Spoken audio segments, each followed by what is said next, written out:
Oxy, of course, she dove right into this idea of learning through movement and awareness. It really wasn't the topic of the other two talks so much. But it was definitely hers. And she gave us a great tie-in to one of the words in the track name, tensegrity.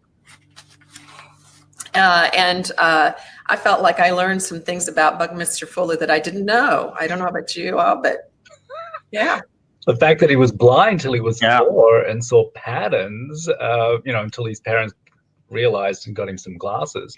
I think that's so interesting. That I didn't know that, actually. So it was very cool. And Feldenkrais talks about this whole idea of moving in patterns, like our lessons are often orbiting around.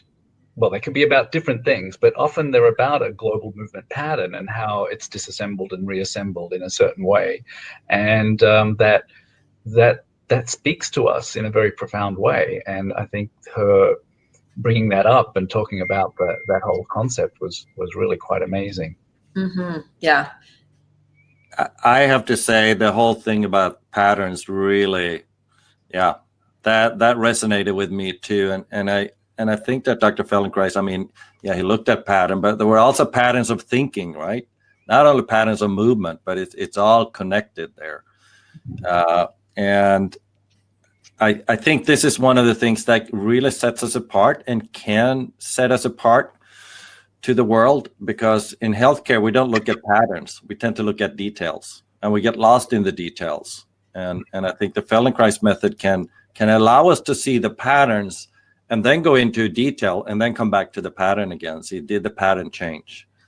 How did it influence the pattern? While the medical world tends to go deeper and deeper into the detail until they get lost in the details and they never come back to the patterns as much. Mm-hmm.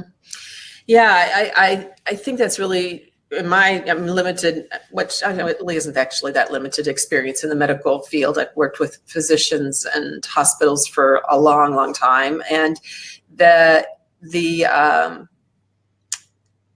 need to have diagnostic tests and to know what hurts and all of those different pieces is really how the traditional model runs in order to come up with a diagnosis and hone in on a treatment. But it also greatly affects the world of, say, physical therapy. Oh, absolutely. Yeah. So it's not even just about the diagnosis, but it actually really, really affects even the treatment patterns within what is rehabilitation medicine, which might be the closest thing out of the healthcare system that we would identify with. We certainly don't identify with anyone who's prescribing medications for any kind of thing. That's not our thing, but we certainly do interact with people around recovery from illness and injury. And also the person who's coming into the medical world or physical therapy, since I'm a physical therapist, they expect us to diagnose and they expect us to look at the details. So we have a completely different opening regarding patterns as a Feldenkrais practitioner. That's a really good point.